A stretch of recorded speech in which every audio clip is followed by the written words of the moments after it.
Meu querido e minha querida aluna do quarto, quinto, EJA fases 1 e 2, sejam bem-vindos em mais uma aula de Ciências da Natureza.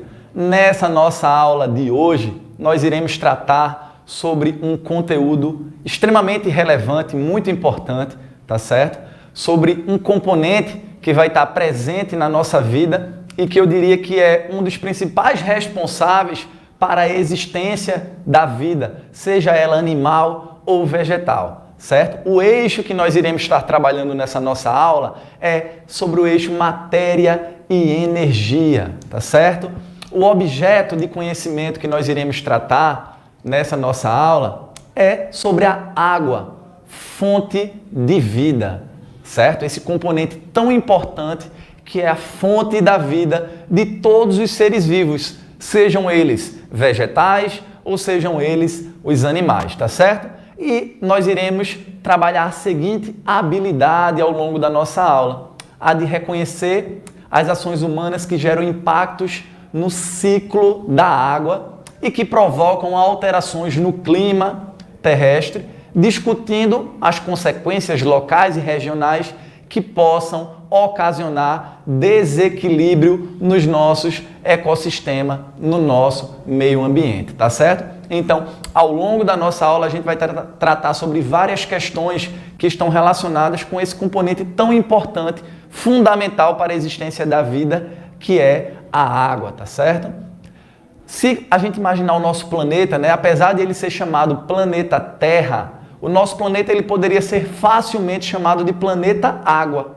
Afinal, né, no nosso planeta existe mais água do que terra, certo? Cerca de 71% do nosso planeta é composto por água. Portanto, esse componente é muito abundante no nosso planeta, tá certo? No nosso planeta Terra. No entanto, a maior parte dessa água é água salgada. A maior quantidade de toda essa água que existe no nosso planeta, ela está presente lá nos oceanos, nos mares. Portanto, é água salgada. E uma pequena quantidade, a menor quantidade, é de água doce, tá certo? Que vai ser aquela água utilizada, certo? Para as nossas atividades humanas, para a água que nós ingerimos, a água que nós vamos estar utilizando no nosso dia a dia, seria água doce. A água salgada, que é a maior parte de toda essa água do nosso planeta, certo? Ela não pode ser consumida por nós, seres humanos, tá certo? Portanto, apesar de termos muita água, uma pequena quantidade dessa água ela é doce. E a gente consegue ver através da imagem, né, a distribuição da água. Cerca de 97,5% de toda a água do nosso planeta é água salgada, tá certo? Apenas 2,5% de toda essa água é água doce. E desses 2,5%, certo? Dessa pequena quantidade de água doce, a maior parte dela vai estar presente nas calotas polares, tá certo? Quase 70% dela vai estar presente nas calotas polares, ou seja, é água congelada e não está disponível para uso, né, pelos seres humanos, porque ela está congelada. Cerca de 29% dela vai estar em águas subterrâneas, também de difícil acesso para que os seres humanos possam utilizar-se dessa água. E observem, apenas 0,3% dessa água vai estar nos rios e nos lagos, portanto, com um melhor acesso para os seres humanos, tá certo? Então a gente observa que o nosso planeta, ele possui muita água, porém, apenas 2,5% dessa água ela é doce, e desses 2,5%, a maior parte dessa água vai estar em formas não muito acessíveis a nós seres humanos. Daí a gente toma a seguinte conclusão: apesar de termos, né, um planeta muito rico em água, a gente precisa ter bastante cuidado, utilizar dessa água de forma racional, certo? Porque apenas uma pequena quantidade dessa água ela pode ser consumida por nós seres humanos, tá certo? E aí, né, a gente sabe que dentro dessa perspectiva de águas subterrâneas, nós temos os aquíferos, certo? E o principal deles, que está presente aqui no nosso Brasil, no nosso país, é o aquífero Guarani, tá certo? É um aquífero que vai estar lá presente, como vocês conseguem observar na imagem, na região centro-oeste, sudeste e sul do nosso Brasil e também presente em outros países vizinhos ao nosso Brasil, como o Paraguai, a Argentina e o Uruguai. E essa grande quantidade de água é uma água subterrânea, tá certo? Tá lá nas camadas profundas do subsolo, tá certo? E várias cidades brasileiras, certo? Principalmente algumas cidades no interior de São Paulo, são abastecidas 100% exclusivamente com água proveniente desse aquífero Guarani, tá certo? Portanto, essa é uma rica fonte de água presente aqui no nosso Brasil e também em alguns países aqui vizinhos ao Brasil, como o Paraguai, a Argentina e o Uruguai. Um outro importante recurso hídrico do nosso país está relacionado com os rios, né? E eu diria que o principal deles, e a gente consegue observar claramente esse importante rio através dessa imagem de satélite, é o rio Amazonas, tá certo? O rio Amazonas, que vai estar lá presente na nossa região norte, na região norte do nosso Brasil, ele é o maior rio do mundo, tá certo? E, portanto, uma importante fonte de recurso hídrico, certo? Para ser utilizado no nosso Brasil.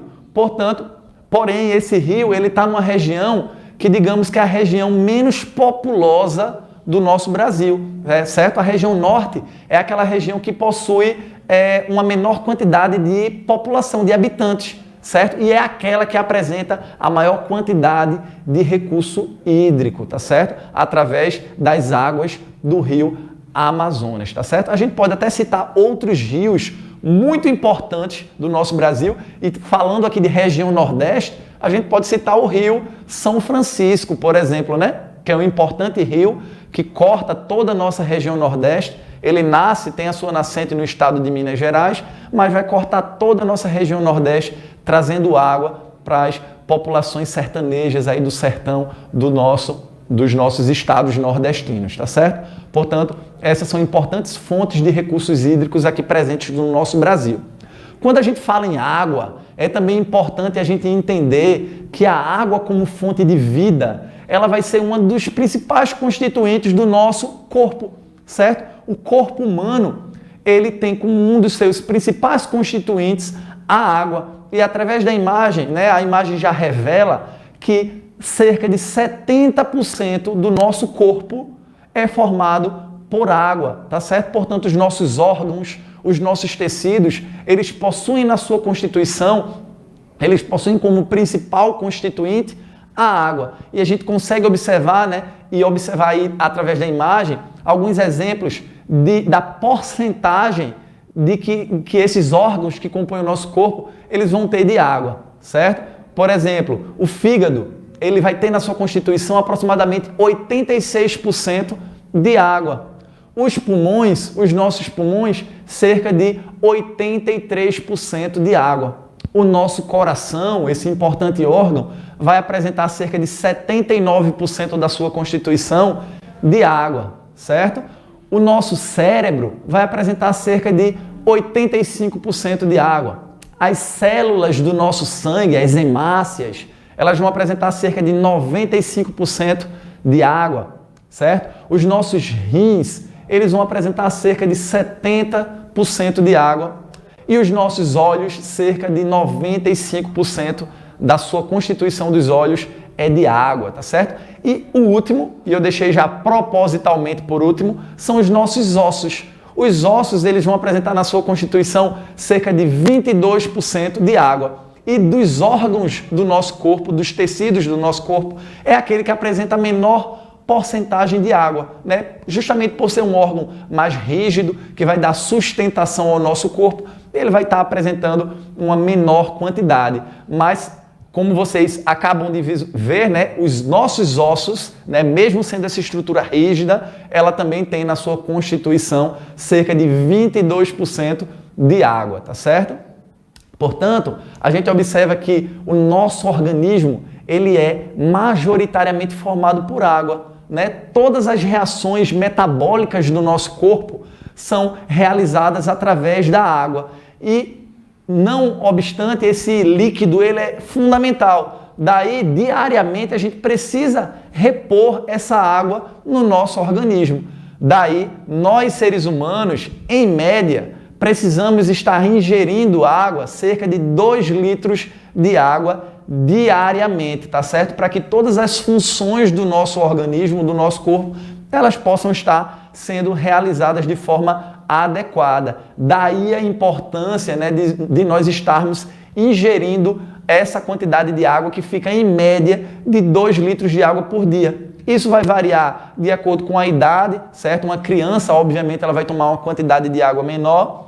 Isso também vai variar de acordo com a tua atividade, né? Se você é uma pessoa mais proativa, você vai precisar de uma maior quantidade de água, porque à medida que você realiza determinados exercícios, você vai perder água para o meio ambiente através do suor e vai precisar repor essa água, certo? Então você vai precisar tomar uma maior quantidade. Se você é uma pessoa mais sedentária, que não realiza tantas atividades, você não vai estar transpirando tanto, daí vai ter uma menor necessidade de ingerir água. Mas em média, podemos dizer que nós, seres humanos, precisamos ingerir em torno de 2 litros de água por dia, que dá em média de 8 copos de 250 ml, tá certo? Portanto, te liga aí que nós precisamos diariamente estar ingerindo essa quantidade de água, tá certo? Afinal, nós também perdemos água, certo? Para o meio ambiente. O nosso corpo, ele perde diariamente água para o meio ambiente. Seja através da nossa respiração, à medida que a gente está respirando,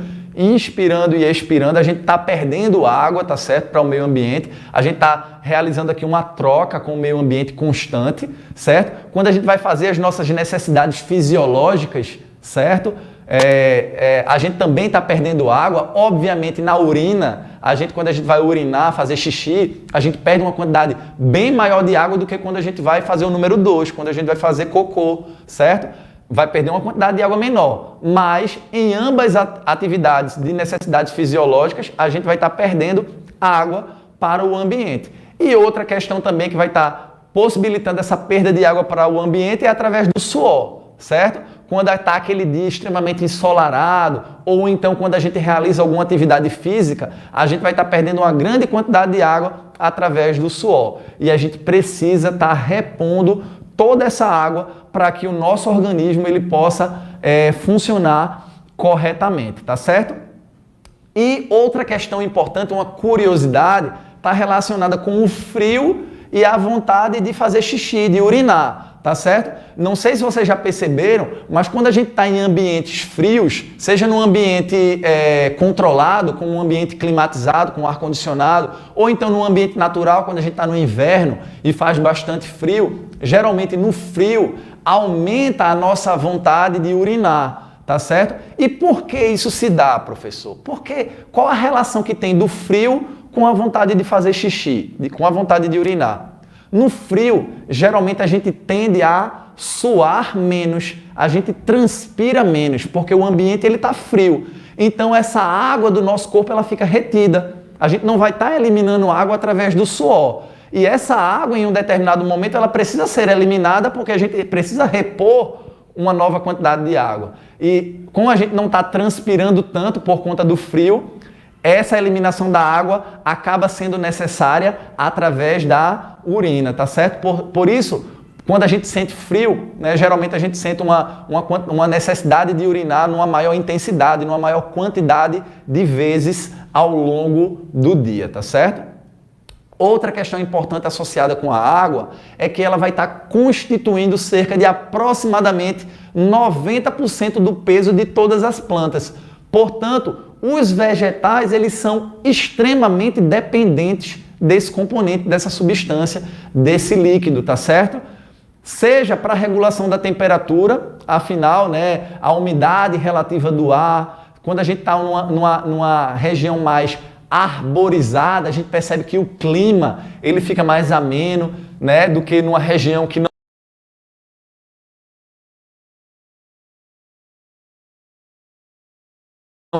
associado com essa regulação da temperatura, do clima, tá certo? A água vai ser importantíssima para os vegetais no transporte dos nutrientes pela planta, pelos tecidos da planta. Afinal, quando ela retira a água através das suas raízes, né? E juntamente com a água, os sais minerais da terra, né? Todos aqueles nutrientes, aqueles sais minerais, eles vão ser transportados através dos tecidos dessa planta, através da água. A água é importante nesse processo de condução e é extremamente importante no mecanismo fundamental para as plantas, que é o processo de fotossíntese. Eu acredito que vocês já devam ter estudado esse processo de fotossíntese, que é aquele onde a planta ela transforma energia luminosa, certo?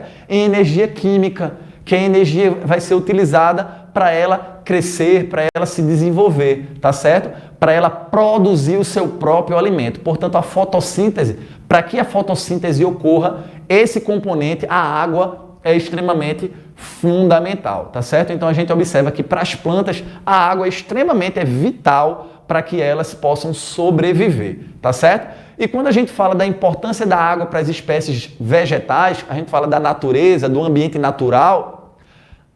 Para as plantas que estão num ambiente controlado, como por exemplo nas plantações, seja a plantação de milho, a gente está chegando próximo das festividades juninas, né? E nessa época do ano existem várias plantações de milharais, plantação de milho, plantação de cenoura, né? Algumas árvores frutíferas.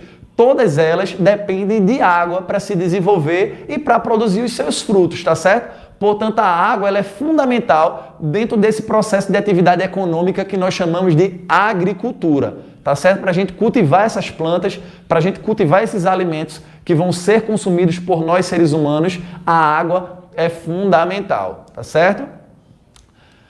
E, obviamente, todas essas plantas dependem da chuva, né? A chuva que vai estar, então, regando essas plantas e também da água que vai estar disponível lá nos rios para que, através da agricultura, os agricultores possam regar essas plantas e que elas possam se desenvolver para que nós, seres humanos, possamos utilizar os recursos que essas plantas elas provêm a todos nós, seres humanos, tá certo?